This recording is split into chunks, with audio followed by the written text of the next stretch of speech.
오늘도 야설방을 찾아주셔서 감사합니다. 저희에게 큰 힘이 되는 구독과 좋아요 부탁드리면서 시작합니다. 남편 없이 혼자 지낸 기간이 길어서 그런 것인지는 잘 모르겠으나 저 역시도 시아버지의 그 물건을 잊을 수가 없었습니다. 결국 저는 아버님을 뿌리치지 못하고 받아들였습니다. 저를 원하면 받아들이는 게 도리라고 생각했어요. 그리고 사실 시아버지와 함께 하는 게 기분이 좋았습니다. 이러면 안 된다는 생각도 처음에만 있었을 뿐, 어느 정도 시간이 지나니 아무렇지도 않았습니다. 하지만 문제는 남편보다 시아버지에게 더 마음이 간다는 겁니다. 안녕하세요. 오늘의 사연을 시작하겠습니다. 저는 30대 중반 가정주부예요. 저희 남편은 전자회사의 연구직으로 일하고 있습니다. 요즘에 일이 아주 바쁘고 정신이 없다면서 힘들다는 말을 많이 했는데 얼마 전에 유럽에 있는 해외 지사로 발령이 나버렸습니다. 저희 부부는 아들, 딸도 없고 남편과 떨어져서 지내는 게 너무 외롭고 싫어서 같이 갈까도 생각했지만 완전히 발령이 난 게 아니라 파견을 갔다 오는 거라고 하더라고요. 그래서 길어봐야 1년이고 짧으면 1년 안에 돌아올 수도 있다고 해서 저는 그냥 한국에 남아있기로 했습니다. 그런데 얼마 전부터 저희 엄마가 아프다는 말을 자주 했는데 정밀 검사를 받아보니까 암이라는 진단을 받게 됐습니다. 엄마를 살리려면 큰 돈이 있어야 했습니다. 그래서 제 혼자 힘으로 해결해 보려고 생각을 했습니다. 어차피 남편도 외국에 있으니까 저는 자유로운 편이었어요. 이런 상황에서 여자가 밖에서 큰 돈을 버는 방법이 뭐가 있겠습니까? 결국 저는 야간에 마사지 업소에 들어가 일하려고 마음을 먹었습니다. 저도 정말 이렇게까지 하고 싶지는 않았지만 어쩔 수 없다는 생각이 들더라고요. 저녁에 출근해서 새벽까지 일을 했는데 몸도 마음도 너무 힘들었어요. 사실 결혼하기 전에 이런 일을 좀 해본 적이 있어서 괜찮을 거라고 생각했는데 젊었을 때와는 다르게 피곤함도 더 빨리 찾아오고 손님들과 이렇게 섞어가면서 돈 벌어야 한다는 게 힘들게 느껴지는 겁니다. 그래도 정말 엄마와 남편의 얼굴만 생각하면서 견뎌내고 있었어요. 그렇게 그날도 다른 날과 다름없이 출근을 했습니다. 출근하자마자 우리 동네에 큰 손으로 알려진 아저씨가 왔다면서 저한테 잘할 수 있겠냐는 말을 했고 저는 알겠다고 제가 그 손님을 받겠다고 말했죠. 그래서 그 사람의 방에 들어갔는데 순간적으로 너무 깜짝 놀라고 하늘이 무너져 내리는 줄 알았습니다. 그 사람은 다름 아니라 제 시아버지였습니다. 시선을 피하고 모르는 척하면서 바로 그 방을 나왔지만 시아버지도 같이 따라 나와서 우리 며느리가 여기서 도대체 뭐 하고 있냐고 물어보시더라고요. 그러면서 이야기 좀 하자며 저를 데리고 밖으로 나가셨습니다. 저는 할 수 없이 엄마의 병원비 등 모든 현실을 말씀을 드렸어요. 남편에게는 도저히 더 이상 도움을 받고 싶지 않아서 스스로 해결하려고 했다는 말을 했습니다. 시아버지는 그런 일이 있으면 말을 해야지. 결혼한 여자가 여기 와서 일을 하는 게 말이 되냐면서 저를 혼내셨습니다. 저는 할 말이 없고 너무나 죄송스러워서 그 자리에서 눈물을 흘리며 죄송하다는 말씀을 드렸어요. 아버님은 부족한 돈은 줄 테니까 여기서 그만 일하라고 하시는 것이었습니다. 저는 감사하다며 연신 인사를 드리고 그날 이후로 더 이상 일을 나가지 않았습니다. 그러면서 시아버지의 가게에서 일을 하면서 보수를 받았죠. 원래 아버님은 가게에 나오지 않았는데 혼자서 밥 먹으면 입맛도 없고 우리 며느리랑 같이 밥 먹어야겠다면서 오셨다가 오후에는 이것저것 일들을 도와주셨습니다. 그렇게 저녁 장사까지 끝내고서는 집으로 가시더라고요. 젊은 저도 안 하던 일을 하면 힘든 법인데 연세가 있으신 아버님이 안 힘들고 안 아프면 거짓말이기에 쉬는 날에 식사라도 해드리려고 시댁을 찾아갔어요. 혹시나 걱정했는데 정말 아버님이 아파서 누워 계시더라고요.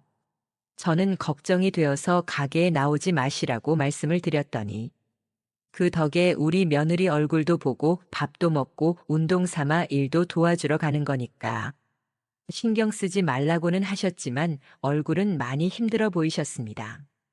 게다가 시댁에서 가게까지 대중교통으로 1시간이 넘는 거리였기 때문에 아마도 더 힘드셨을 것 같네요. 시아버지의 고집을 말리지 못하고 백숙을 해서 같이 먹고 시아버지가 주무실 때까지 손을 잡아드리다가 저는 집으로 돌아왔습니다. 시어머니 돌아가시고 그 외로움에 평소에 나오시지도 않는 가게에 나와서 일을 도와주실까요? 아무래도 남편이 돌아올 때까지는 계속 저렇게 가게로 나오실 것 같은데 혼자서 지내시는 것도 적적하실 것 같아서 그러실 바엔 저희 집에서 같이 살자고 아버님께 말씀을 드렸습니다. 아직은 혼자서 스스로 챙기고 지낼 수 있다며 마음만 받겠다고 하셨지만 저는 남편이 없어서 혼자 지내는 것이 무섭다는 말도 안 되는 이유를 들면서 설득 끝에 아버님을 모시고 오게 되었습니다. 그렇게 새벽에 제가 먼저 출근해서 일하고 있으면 아버님은 점심때쯤 오셔서 식사하시고는 저녁 장사까지 하고 같이 퇴근하는 삶을 살았습니다.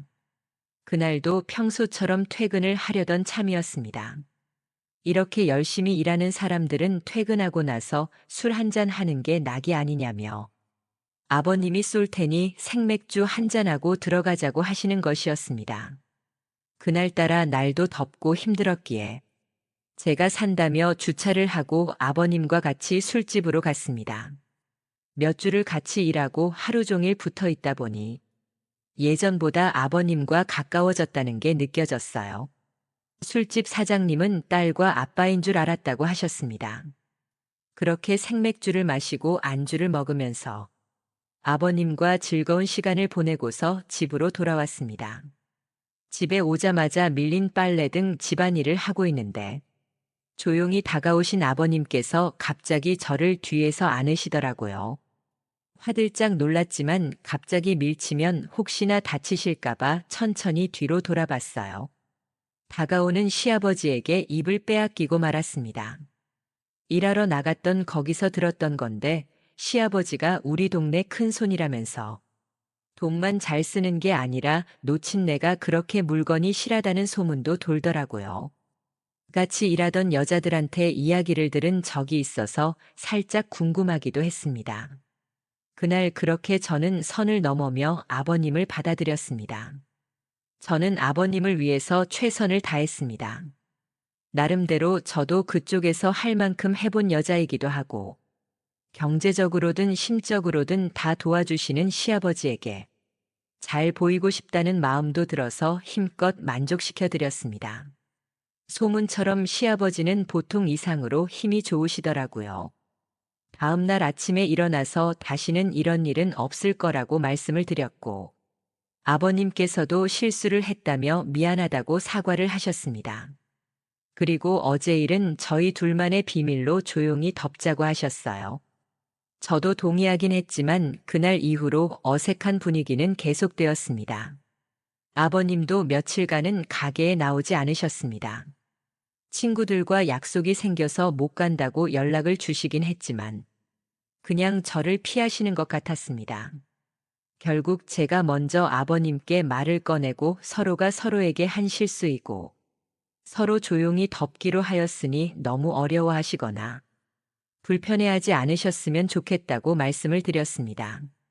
아버님께서도 알았다고 하시면서 조용히 방으로 들어가시더라고요. 저도 정리하고 곧장 방에 들어와서 영화를 보다가 잠이 들었습니다. 그렇게 자고 있는데 잠결에 옷이 올라가는 것이 느껴져서 눈을 떠보니 시아버지가 바로 앞에 계셨습니다.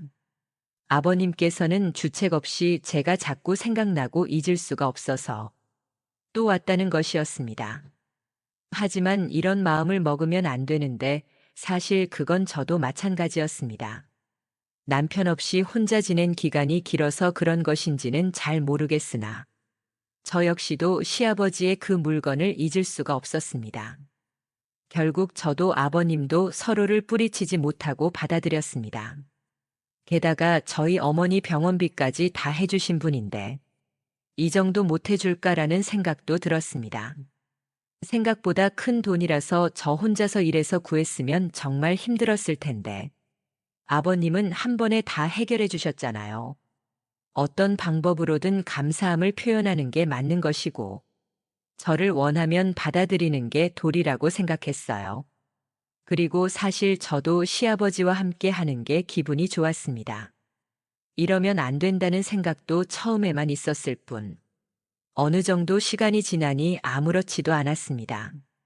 하지만 문제는 저도 시아버지에게 더 마음이 간다는 겁니다. 아버님은 재력도 좋고 저를 보는 그 표정도 너무 좋습니다. 저는 시아버지와 함께 사는 것으로 마음을 굳혔어요. 이게 정답이 맞는지는 저도 확실히 모르겠어요. 그래도 그만큼 재력이 좋으니까 나중에를 생각하면 괜찮게 느껴지기도 하고요.